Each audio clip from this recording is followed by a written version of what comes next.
Good morning, one and all. Today I'm going to present on a very basic yet an important topic, dentistry and orthodontics, that is development of dentition and occlusion. The contents that we'll be going through are evolution of jaws, evolution of mammalian teeth, and the development of dentition that can be further classified into prenatal, morphological stages, theories of tooth eruption. There are many theories. Then the occlusal development divided into further four periods: neonatal, primary dentition, mixed dentition period, and the permanent dentition.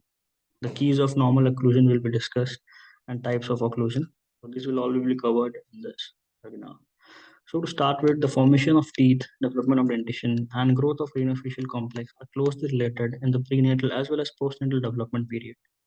Dental occlusion, the interdigitation of maxillary and mandibular teeth, and it is dependent on the developmental process in three dimensions involving the cranial base, the jaws, and the tooth eruption. So, what is the occlusion? Occlusion is the normal relation of the occlusal inclined planes of the teeth when the jaws are closed according to angle. While it is the way of maxillary and mandibular teeth articulate that was given by Bishara, and according to the Mosby's Dental Dictionary, defined occlusion as a static morphological tooth contact relationship. And according to angle, occlusion is a normal relation of the occlusal inclined planes of the teeth when the jaws are closed. And according to Wheeler's, when the tooth and the mandibular arch come into contact with the maxillary arch in any functional relation are said to be. There are various authors who have given various definitions. According to Salzman, it is changing interrelationship of the opposing surfaces of the maxillary and mandibular teeth occurs during movement of the mandible and terminal full contact of the maxillary and mandibular dental arch. While the American Association of Orthodontists define occlusion as the relationship of maxillary and mandibular teeth as they are brought into functional contact. What is development? As we're going to read about the development of dentition, what is development is defined as growth and differentiation, and to a more specific kind, that is termed as growth. According to Moyers, all the naturally occurring unidirectional changes in life of an individual, from its existence as a single cell to its elaboration as a multifunctional unit, terminating in death, termed as development. So this is one of the theories given by Butlers in 1983. As the Butler's field theory, it proposed that mammalian dentition can be divided into several developmental fields: incisors, canine, and cheek. Within each field, there is one tooth that is presumed to be the stable best copy of the key tooth. The remaining teeth within the field becomes progressively less stable. The theory predicts that the third molar and the first premolar would be the most variable in size and shape. As we know, that third molar, that is the wisdom tooth, has the most variable anatomy and shape. So this was governed by this Butler's field. Now, what are the stages of tooth evolution? Graphically, there are four stages of tooth evolution: the reptilian, the early mammalian stage, triangular stage, and the quadritubercular stage. So in the reptilian stage, it usually include many teeth in both jaws. Jaw movements are limited to mouth opening and closing only. This type of dentition is depicted by simplest form of teeth, that is a single cone. This is mostly reptilian, as we've seen in crocodile. There is only one type of movement, open and close. So this is that haplodont kind of tooth evolution. Then came the early mammalian stage, that is a triconodont. These exhibits three teeth in line in the posterior teeth. Anthropologically, the largest cusp is centered with a smaller cusp anteriorly and posteriorly. Then came the triangular stage or the tritubercular molars. The three triconodont lines are changed to three cone-shaped structures with the teeth more or less bypassing each other when the jaws are open or closed. Then the quadritubercular stage. The next stage of development created a projection on the triangular form that finally occluded with the antagonist of the opposing jaw.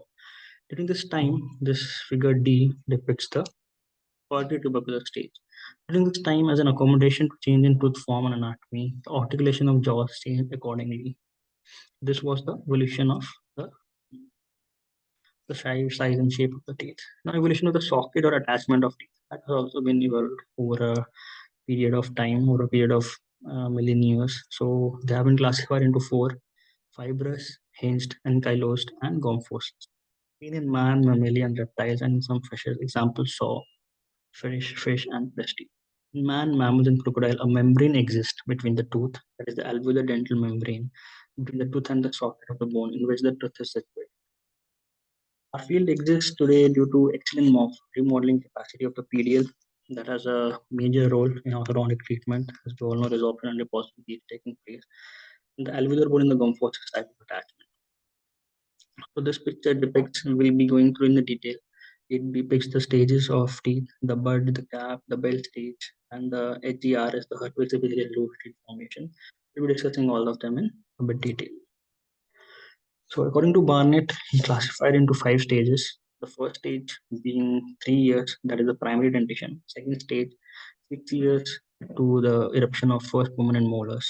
Then third stage, 6 to 9 years, exchange of incisors. Fourth stage, 9 to 12 years, exchange of lateral teeth. Then the fifth stage, that is 12 years and eruption of the was according to Barnett. According to Van der Linden, it classified the dentition overall into deciduous, mixed, and the permanent dentition period, in which the mixed dentition were further classified into your first transition period, intertransitional period, and the second transition. Initiation of odontogenesis takes place at the third week of the intrauterine life. First sign is the first sign of tooth development, and the epithelial thickening is seen. In the sixth week of intrauterine life, dental lamina is formed. The morphological changes take place from 6 weeks into the life till the 4 to 5 years. It occurs in three main phases: initiation of the entire deciduous dentition at second month of the intrauterine life, initiation of the permanent teeth in successional lamina from fifth month intrauterine life, and the dental lamina elongates distal to the second deciduous molar and give rise to the permanent molar tooth germs. So in this, you can see the dental lamina initiates, then transforms into bud stage and cap stage. That is the process known as the morphogenesis. Then it further transfers and makes into the bell shape. You can see in which the ameloblast or odontolast and the secondary enamel knot is being formed. Then it further differentiates, the cells differentiate, and they lead to the eruption and the conversion into advanced bell and the final matrix secretion, leading to the formation of the dental lamina present from 7th week up to the 5 years. A band of epithelium that has invaded the underlying mesenchyme. It is present in each of the horseshoe-shaped future dental arches. Lamina serve as the primordium of the ectodermal portion of the deciduous teeth. Then the bud stage, during the 7th week of the prenatal development for the primary dentition, this stage is named for an extensive proliferation or growth of the dental lamina into buds or overall masses. First bud to form the mandibular anterior teeth. By the end of 8th week, all tooth buds are present and 10 in each arm. That is the primary dentition, we all know. Then comes the cap stage, that is during the 9th and 10th week of the prenatal development. The tooth bud of the dental lamina does not grow into a large sphere surrounding the mesenchyme. Instead, there is an unequal growth in different parts of the tooth bud. This leads to the formation of a cap shape attached to the dental lamina, and it is further classified into three. That is the outer enamel epithelium, the inner enamel epithelium, which have the columnar tall cells. Then, very important, the stellate reticulum, that the shape is the polygonal shape, cushion-like shock absorbers. Then comes the bell stage, followed by the cap stage. In this stage, the imagination of the epithelium deepens as its margins continue to grow. The enamel organs assume a bell shape, and these all four parts they take a very specific form. That is the outer enamel, inner enamel epithelium, stellate reticulum, and another fluid structure present in between the stellate intermediate. Advanced bell stage, the outer enamel epithelium converts into the dental cuticle. The inner epithelium forms the ameloblast, the later form the enamel. Then the dental papilla, which forms the odontoblast, that it forms the dentine. The dental sac comprised of the PDL, that is holding structures of the teeth, PDL, cementum, and the alveolar bone. While the cervical loop transforms into the HERS, that is the epithelial root sheath that leads to the formation of the root development. Basically, the process of root development takes place after the crown is completely shaped.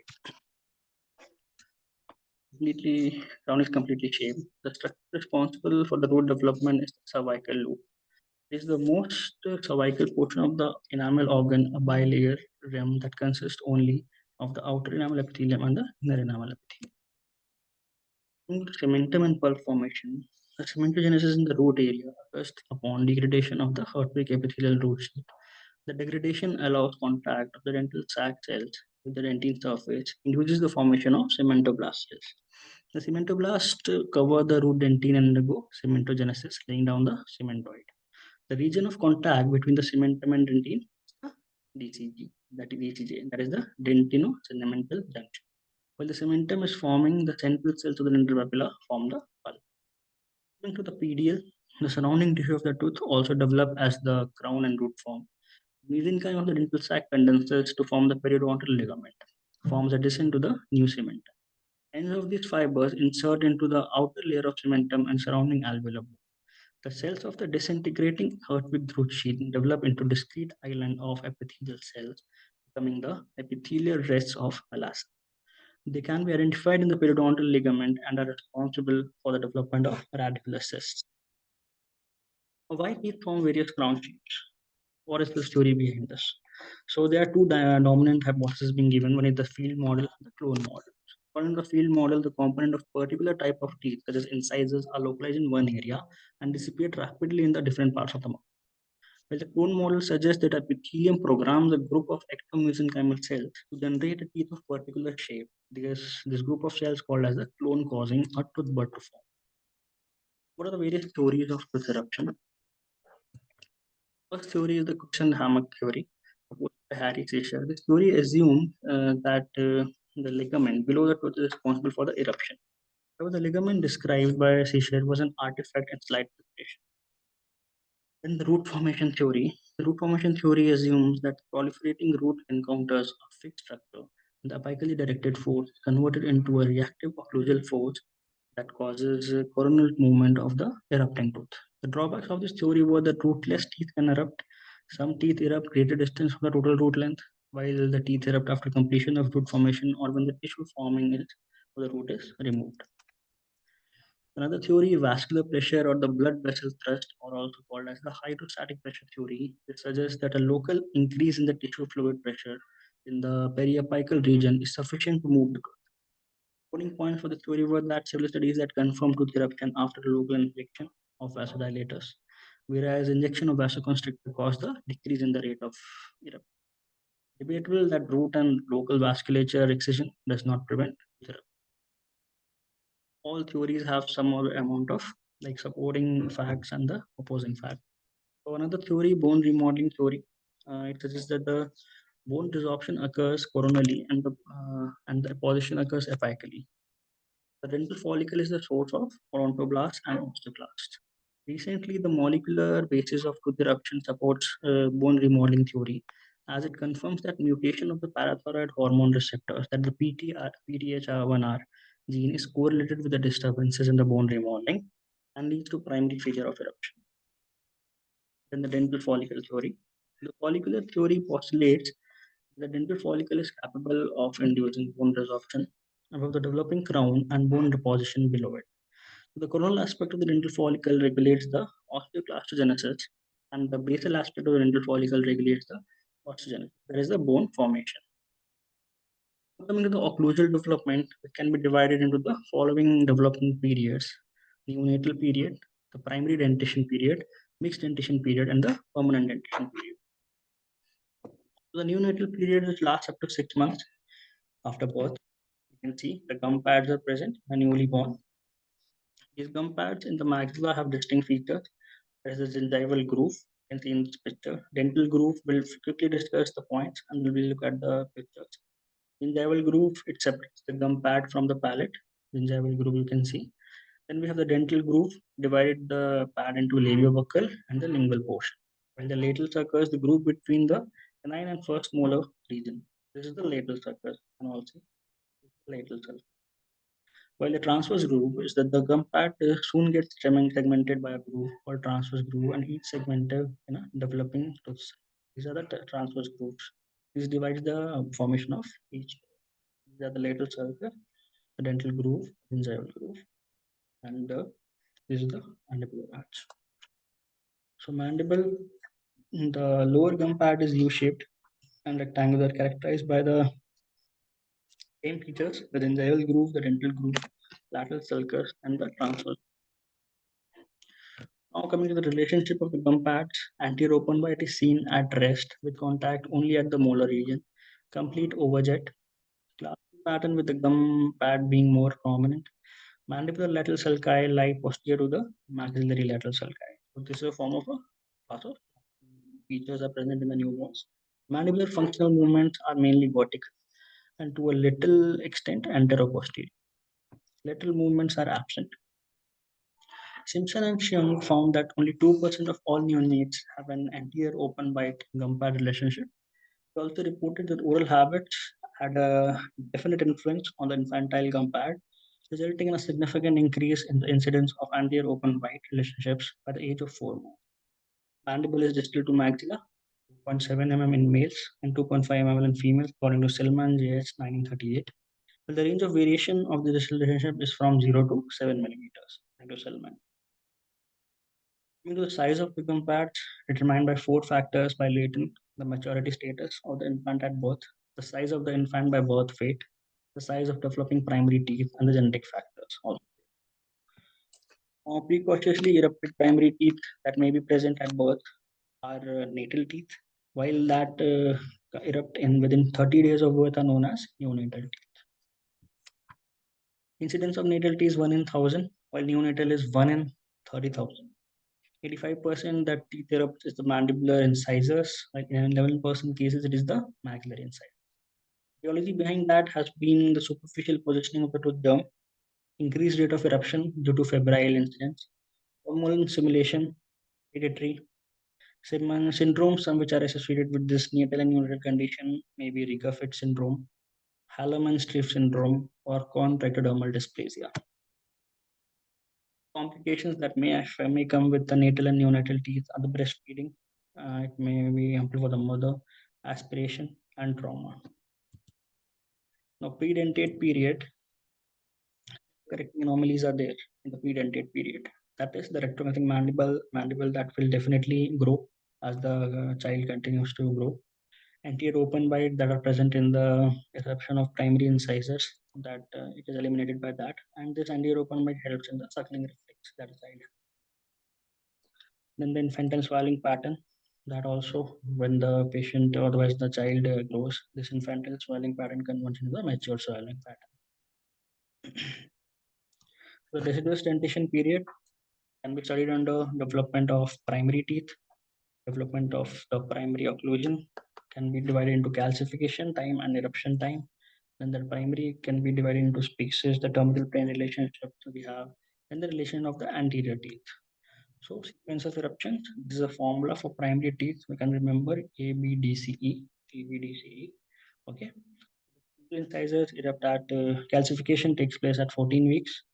First molars, 16.5 weeks. Lateral incisors, 16 weeks. Canine, 17 weeks. Molar, 18 weeks. Now, this is the chronology that takes place. The primary, the order is A, B, D, C, A, B, D, C, E. Now, here it has been given in order. You can just see that the central incisors root completion takes place at 1.5 years. Lateral takes place at 2 years. The canine at 3 and 3 1/4 years, 3/4 years. In the first molar, 2.5 years, while the second molar root completion is taken place at around 3 years. So eruption takes place at 10 months. Central lateral takes place at 11. 9 at 19 months. First molar at 16 months. The second molar at 9 months. This is the lower. You can just follow this table. Almost similar. The central erupt earlier, definitely at 8 months. The range is 6 to 8, 10 months. Lateral at 13. Canine at 20 months. First molar 16 months. Second molar at 27 months. So the characteristic features that are present, that should be present in the primary dentition, are the spacing, the arch form, inclination over the bite. Spacing has to be there. Okay, it is a good sign. The spacing in deciduous was first described by Delabere in 1919. Physiological spaces term was given by Newman and Korkos. Development spacing by Frapper. The importance of these primate spaces is a favorable alignment of the permanent incisors when they erupt. The presence of mandibular primate is conducive of proper molar occlusion. To accommodate these wider teeth, obviously, the central incisors permanent are wider than the primary. While in non-space dentition, the teeth are present without any spaces in between the teeth due to narrow dental arches, or if teeth are wider than usual, usually indicates crowding in the developing permanent dentition, but is not always the case. So presence of crowding in the primary dentition increase the probability of crowding in the permanent dentition stage, because the arch length available anterior to the mandibular second primary molar does not increase after eruption. To lighten, we see the spacing in dentition has been related to the crowding in the permanent dentition. So if the spacing is less than 0 mm, so there is 10 out of 10 chances that there will be crowding. This is just a scale given by Latin BC. So if the spacing is 3 to 6 mm in the deciduous dentition, there are only 2 out of 10 cases chances that there might be crowding in the permanent dentition. While if the spacing has been more than 6 mm in the primary, then there are really very rare chances of being getting crowding in the permanent dentition. Coming to overbite and overjet, initially a deep bite may occur due to the fact that deciduous incisors are more upright than their successors. The lower incisal edges often contact the cingulum area of the maxillary incisors. The overbite in the primary dentition normally varies between 10 to 40%, the normal overjet 0 to 4 millimeters. The deep bite is later reduced by the eruption of deciduous molars, adhesion of incisors, and forward movement of the mandible due to growth. While Foster in a study, the ideal occlusive relationship ideal in 19%, reduced in 37, open bite in 24%, and excessive overbite, that is a deep bite, in 20%.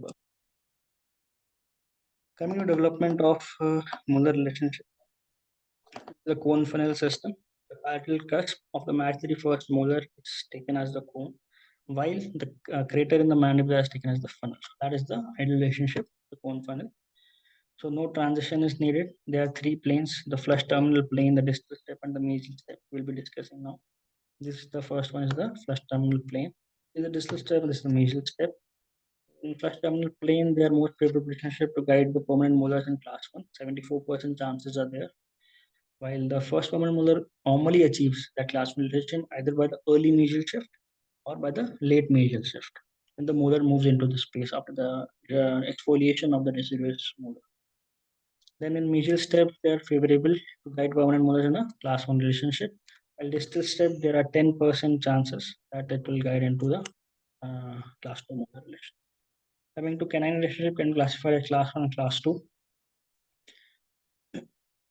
When the maxillary canine is distal to the mandibular canine, it is class 1. When it moves more forward and the lower canine is backward, then it is the clinical implication of deciduous teeth. We have deep bite, eruption of deciduous molars will take place and can lead to adhesion of incisors and forward mode of mandible. Crossbite should be treated as early as possible. Crossbite is an orthodontic emergency that has to be treated and can impede the maxillary growth if not corrected in time. While caries, definitely a regular supervision should begin from about 2 years of age. Proximal caries on deciduous second molar loss is due to mesial migration of the permanent first molar. Premature loss of deciduous teeth can lead to the loss in arch length. Mesial drift of the permanent molar after premature loss of the primary second molar show crowding in the posterior. Trauma to the developing permanent teeth when the crown is forming. Disturbed enamel formation can lead to a defect in the crown. When the roots are forming, root formation may stop if continued remaining part of the root forms at an angle, and that is termed as a dilaceration. So the crowns of the permanent incisors are positioned lingually. Canines are located exactly above or below. The premolar crowns are located between the roots of deciduous molars. The uses of the dental arch perimeter. There are three uses. Alignment of the permanent incisors. They arrive typically crowded. The space for the cuspids and premolars and adjustment of the molar occlusion. The first permanent molar which typically erupts end to end must change to a class 1 relation if normal occlusion is to be obtained. The first permanent molar normally then achieves a class 1 relationship by a late mesial shift after the loss of second primary molar. The greater forward growth of the mandible and the maxilla are most likely a combination of both. Normal variation in the position of teeth, that is the anteroposterior or transverse lateral variation. Anteroposterior variation, there may be space between molars at 5 years. Then the space between lower canine and first deciduous molars at 9 years. This is the arch dimension given by Zsigmondy. 1890, we can measure the transverse variations from the cusp to cusp tip of the deciduous teeth. So the arch width increases up to 5 to 8 years in upper arch than in lowers, and it leads to the forward movement of the mandible. As maxilla expands, the mandible goes forward. It's somewhat we study in a safety valve mechanism. Is the arch circumference, how we measure. B1 is from the canine to canine, B2 is from molar to molar, while the A is the mid-sagittal line, reference line. Coming to the mixed dentition period, can be studied between first transition, intertransitional, and a second transition period. First transition period, what happens is there is change of the incisors.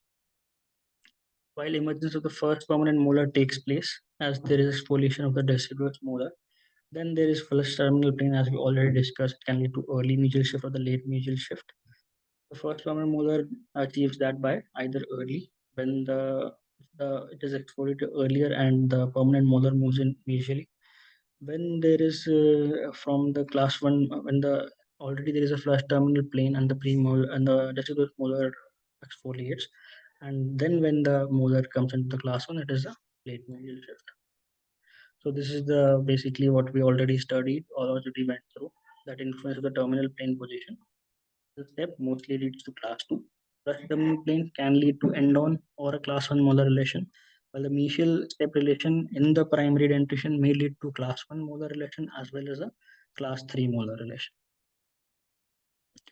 Now transition of the incisors.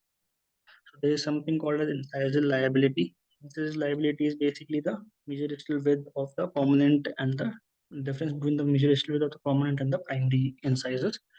How to overcome that? Either by utilization of the physiological spaces, increase in intercanine arch width, change of the incisor inclination, increase in arterial arch length. Utilization of the physiological spaces can take place by increasing the intercanine arch width. Morris and Chanda, by the time the lateral incisors have completed their eruption, the intercanine will increase by about 3 millimeters in each arch. Furthermore, in the maxilla, the intercanine will increase by another 1.5 millimeters when the canine is out. More width is gained in boys than girls. Therefore, girls have great liability to have incisor crowding, especially mandibular incisor crowding, according to Morris. How the incisor inclination changes. Change in incisor inclination takes place in the primary dentition. The incisors are more upright, while in the normal incisor inclination, it is overjet and overbite is present.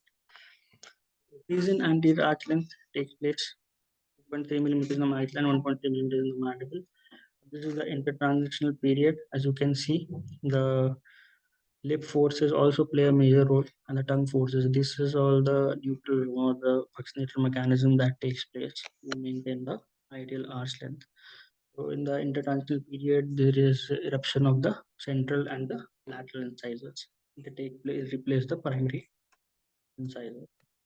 The second transitional period, the mandibular canines, maxillary and mandibular first deciduous molars, and maxillary and mandibular second deciduous molars and maxillary canines all are being replaced.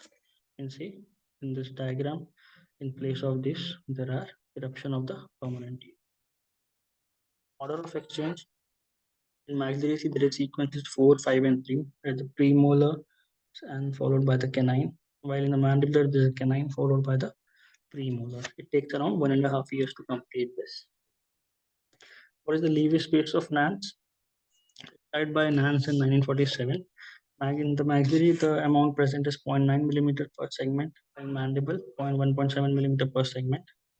Early duckling stage, that is early duckling stage. What is the early duckling stage? Basically, when the permanent canines are going to erupt, they impinge on the root of the laterals and further impinge on the root of the central. So there is a diastema being created due to the erupting force of the permanent canines. So basically, this is a self-correcting anomaly. It does not require any orthodontic intervention. As you can see in this image, the permanent canines are being erupted at the age of around 8 to 9 years, and when they apply force on the root of the lateral, it further applies on the root of the centrals and leads to the gap in the center, which is known as a midline diastema. But it is a self-correcting anomaly. Once these teeth erupt into the arch, it is managed. The safety valve mechanism, it is basically that the maxilla, there is little anterior maxillary arch with increase in girth after 12 years of age. The difference in increase of maxillary dimension is due to the fact that pubertal spurt in girls is from 10 to 12 years of age, while in boys it is from 12 to 18 years of age. The final horizontal growth increments in the mandible, particularly in the males, cause the forward movement of the mandible base with its teeth. The basal change eliminates only any flush terminal plane tendencies that have persisted beyond the mixed dentition. But the bodily anterior thrust forward is unmatched. Comparable maxillary horizontal growth changes. Hence, the maxillary intercanine dimension serves as a safety valve for basal distance. It is a diagrammatic representation flowchart for safety valve mechanism. Mandible completes by 9 years in females and in 10 years by males. Total growth spurt causes increased horizontal mandibular growth, while maxilla it completes by 18 years in males and 12 years in females. This delay in the maxillary intercanine width serves as the safety valve. It leads to the adjustment of the maxillary intercanine width to the mandibular dentition and maintains the proper occlusion. The concept of bite opener by Schwartz. There are 3 periods of physiological raising of the bite with the eruption of first permanent molar at the age of 6 years, at second permanent molars at the age of 12 years, and third permanent molar, that is the wisdom tooth at 18 years. So permanent dentition period, we all know, incisors develop lingual to the deciduous incisors and they move labially as they erupt. The premolars develop below the diverging root of the deciduous molars. Sequence of eruption for maxilla, it is 1, 2, 4, 3, 5, 7 or 6, 1, 2, 4, 5, 3, 7. 1, 2 means first permanent molar, central, lateral, first premolar, first canine, and the second premolar followed by the second molar. While in the mandible, it is 6, 1, 2, 4, 3, 5, 7 or 6, 1, 2, 3, 4, 5, 7. This is the sequence that it can be remembered. This is the chronology. We'll go through this. We have just the sequence was this, and at the time when they erupt are basically central 7 to 8, lateral as follows. Last one to erupt is third molar, and before that, the last one to erupt is the second molar, 12 to 13th, and the canine has the longest path of eruption, so they are 11 to 12 years. This is for the lower. The clinical features, ideal overjet, overbite has to be 2 millimeters. The curve of P should be within 2 millimeters. Then lip form in the vertical dimension determine the amount of lip pressure on the teeth. Lip competency has to be maintained if the position of the teeth are ideal. Sagittal dimensions determine the position of the lip pressure on the teeth. Lip activity may modify the effects of the skeletal relationship on the occlusion of the teeth, particularly by altering the inclination of the erupting incisors. Tongue has an adaptive resting posture or adaptive swallowing may produce incomplete overbite. Neutral zone has to be maintained. It is the equilibrium position of the teeth is dependent on the forces from the oral musculature, occlusal forces from the muscle of mastication, and integrity of the periodontal ligament. Lip and cheek from outside and tongue and within the arches. And from within the arches, the muscular environment of the teeth does not have a significant pattern of activity but can change during the growth. Same with the buccal internal mechanism, we have 4 important muscles playing their role: the tongue, the orbicularis oris, the pterygomandible, the raphe, and the buccinator itself. If all that are in proper relation with each other and there is no one more exerting more pressure, then there is a neutral zone being formed and a proper occlusion can be. So compensating curvatures of dental arch, these are very important. The occlusal surfaces of the dental arches do not generally conform to the flat plane. We have the curve of P given by P. It refers to the anteroposterior curvature of the occlusal surface beginning at the tip of the lower cuspid and following the cusp line of the bicuspid molars, continuing as an arc through the condyle. Maxilla, there is downward convex fashion. In mandible, it is an upward concave fashion. Curvature results from variation in the axial alignment of the lower teeth. To align each tooth for maximum resistance to functional loading, the long axis of each lower tooth is aligned nearly parallel to its individual arc of closure around the condylar axis. So the significance being occlusion balance, the deep bite and all everything has to be corrected. If the curve of space too great, occlusal plane in the place in the line with the condylar path, this results in a less dislocating influence of the posterior teeth, causing a non-functional contact. Then curve of Wilson, it is the medial distal curve. P was the anterolateral anteroposterior curve. This is the it is a medial lateral curve aligned in the transverse plane. If a line is drawn through the buccal and lingual cusp tips of both right and left posterior teeth, a broad plane of occlusion will be observed. Maxilla downward convex fashion and mandible upward concave fashion. Another curve of monsoon is obtained by extending the curve of P and Wilson, wall cusp and incisal edges with related compensating curves in the vertical plane and suggested that the mandibular arc adapted itself to the curve segment of the sphere. So these are 6 keys. We'll just go through, given by the Lawrence F. Andrews in 1970. First is the molar relationship. The mesial buccal cusp should fall in the groove, buccal groove. Mesostal crown angulation. It should be slightly distal angulated, maybe 5 degree. In the labial crown inclination, the normal is 7 degrees. Lock and tip of the teeth that we go through. Absence of any rotation in the dentition. Contact between the teeth should be tight. Visual plane or curve of speed should follow. And the correct tooth size ratio is the latest being added by Bennet and McLaurin gave the seventh key, that is the Bolton's ratio. While dimensional changes in the arches, the arch length, arch perimeter has to be managed. This is the arch width we already discussed. Arch length, it can be measured from the most of the first molar, distal of the first molar to the other side.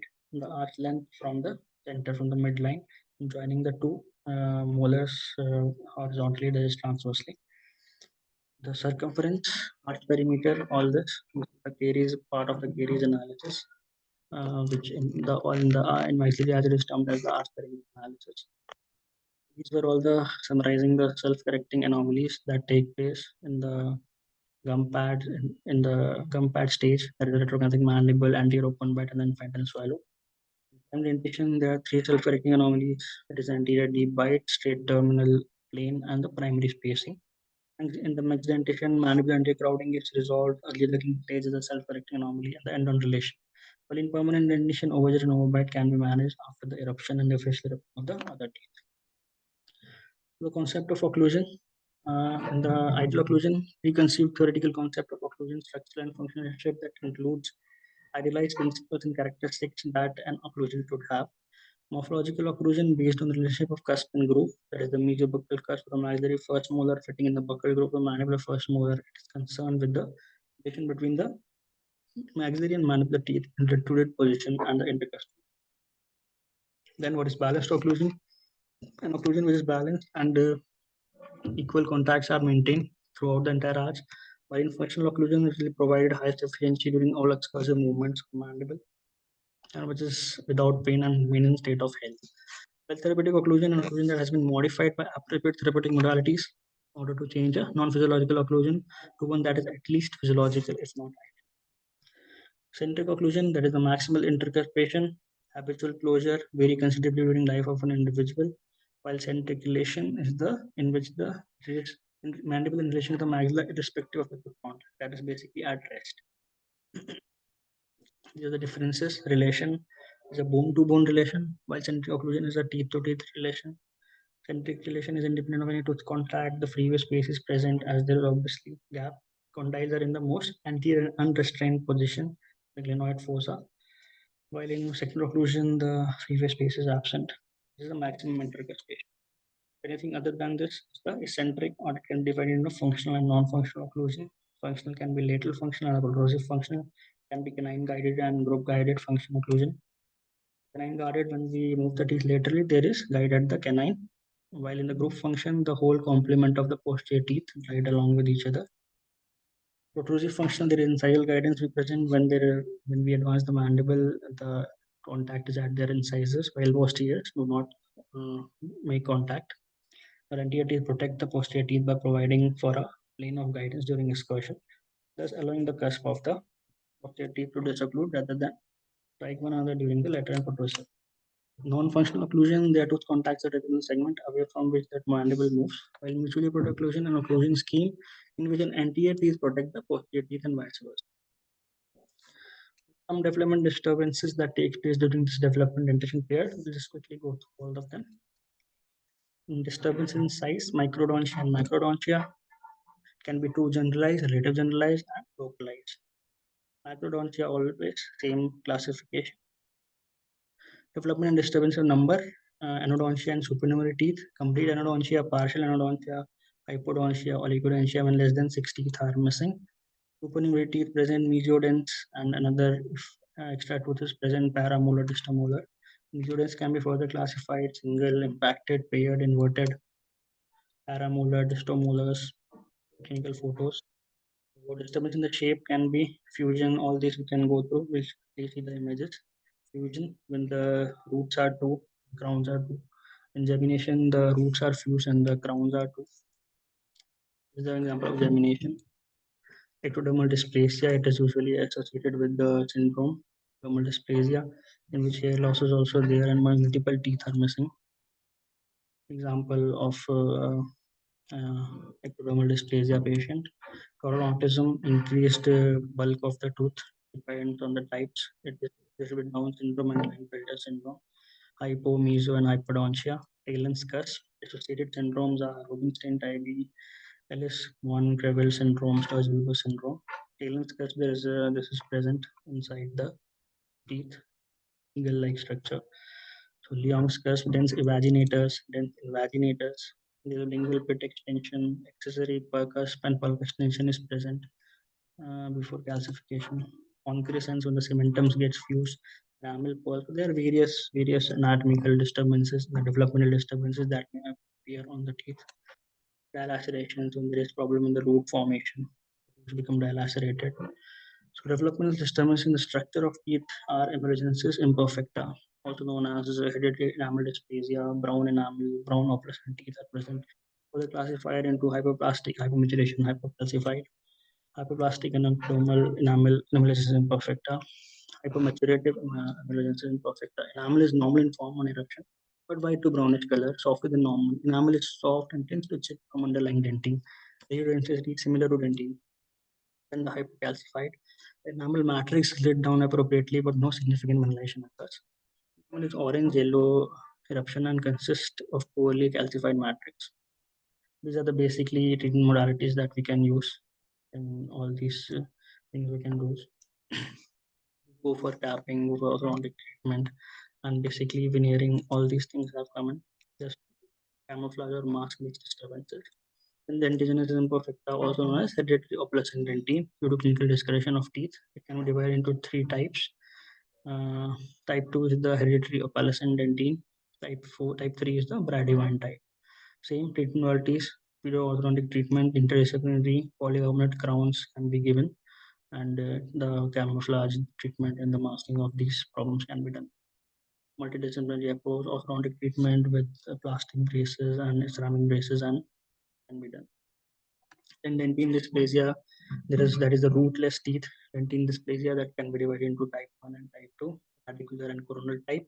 In coronal type, there is a thistle tube appearance, you can see, and in type 1, there is an amber translucency. Then comes the regional odonodysplasia, also known as odontogenesis imperfecta and ontogenic dysplasia. So these are all the disturbances that may take place during the development of dentition and occlusion. So to conclude, it is our responsibility to educate the patient and their parents about timings and events in the development of dentition. Technology should be very clear in the mind of the clinician as well as the patient and the parents. To know where we are, it is important to know where we have come from. The basic anatomic physiological conditions, the eruption pattern we should be very familiar with. The problems related to development and eruption leads to a good percentage of malocclusions, and hence it is mandatory for an orthodontist to know the normal development process before treating them. Are my references.